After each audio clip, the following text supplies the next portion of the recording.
Le flou, l'ambiguïté constructive, entre parenthèses, comme disaient les Américains, marquaient les textes d'Oslo. Dans le contexte du début des années 1990, ceux-ci représentaient néanmoins une occasion historique de mettre fin au conflit sur la base de la coexistence de deux peuples, de deux États. On pouvait espérer qu'une dynamique de la confiance permettrait de se dégager du carcan de la lettre des accords. Cette chance, il faut l'admettre, a été ratée. Certains proclament qu'ils l'avaient annoncé, et c'est vrai, et que l'issue était inéluctable.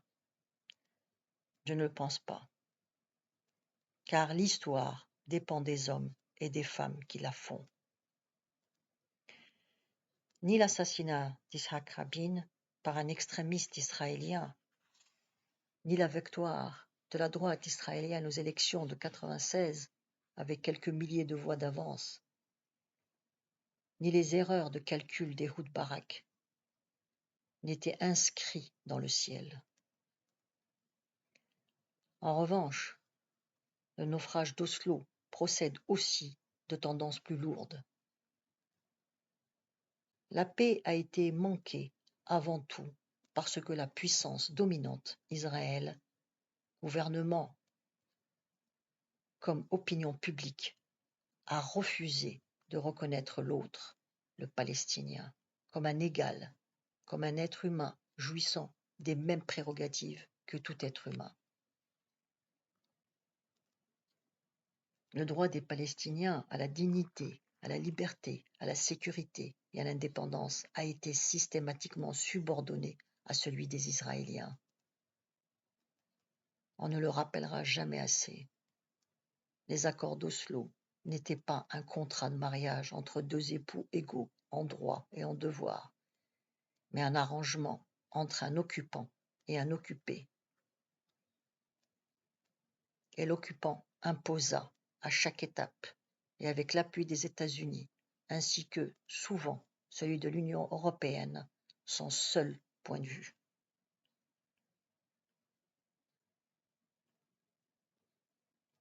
Si une dizaine d'accords furent signés entre 1993 et 2000, seule une faible proportion des obligations inscrites dans les textes furent appliquées. Yitzhak Rabin proclamait qu'aucune date n'est sacrée. Les retards accumulés useront la patience des Palestiniens.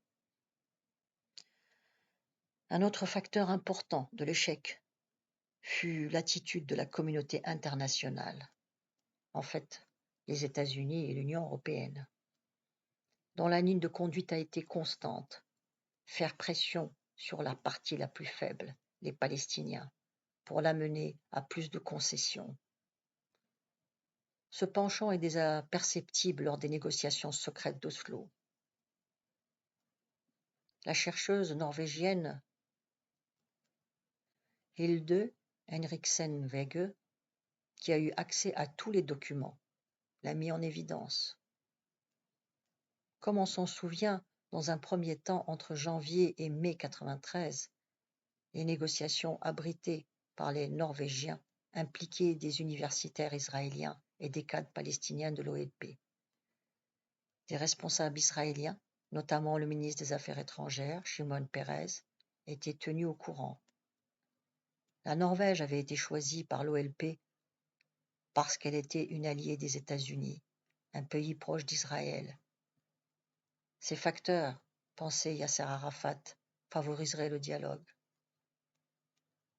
Oslo se borna d'abord à un rôle de facilitateur, créer les meilleures conditions pour que les réunions puissent se tenir dans le plus grand secret. Au mois de mai, on passa à une autre étape. Yitzhak Rabin, qui avait remporté les élections de juin 1992 et remplacé le dirigeant de droite Yitzhak Shamir comme Premier ministre, envoya à Oslo des représentants officiels. Leur premier geste fut de remettre en cause les avancées déjà réalisées. À partir de cette date également, le nouveau ministre norvégien des Affaires étrangères, Johan Jørgen Holst, s'impliqua directement, et il fut pris dans une logique infernale que l'on verra à l'œuvre durant les 10 années suivantes. Pour sauver les tractations mises en cause par les exigences israéliennes, il faut faire pression sur les Palestiniens. Hilde Eriksen-Wege s'explique. Le rôle de la Norvège n'était pas dicté par la sympathie à l'égard d'Israël ou par le désir de l'aider. Les Norvégiens n'étaient pas forcément d'accord avec les différentes propositions israéliennes, mais le résultat était le même. La Norvège a toujours travaillé sur la base des demandes israéliennes, accepté les lignes rouges israéliennes, reculé pour prendre en compte les préoccupations israéliennes de sécurité. C'était la seule manière de maintenir son rôle dans le processus de négociation. Les Norvégiens savaient fort bien qu'ils devaient être acceptés comme facilitateurs d'abord et avant tout par la partie la plus forte. Et Johan Jørgen Holst joua souvent le rôle de facteur du gouvernement israélien, se pliant à toutes ses exigences, lui rendant compte des négociations qu'il menait avec Yasser Arafat. La Norvège est un petit pays avec des moyens limités. Dans la phase suivante, celle de la mise en œuvre des accords d'Oslo, les États-Unis comme l'Union européenne adopteront pourtant la même tactique. D'autant qu'aucun mécanisme de résolution des conflits n'a été mis en place. Dans un premier temps, il avait été prévu qu'il existerait un arbitrage international obligatoire, une clause qui aurait permis à la communauté internationale d'intervenir sur la base du droit. Mais cette mention sera rayée à la demande israélienne de la déclaration du 13 septembre, qui fait seulement référence à une éventuelle commission d'arbitrage qui ne pourra se tenir qu'avec l'accord des deux parties. Une disposition qui restera lettre morte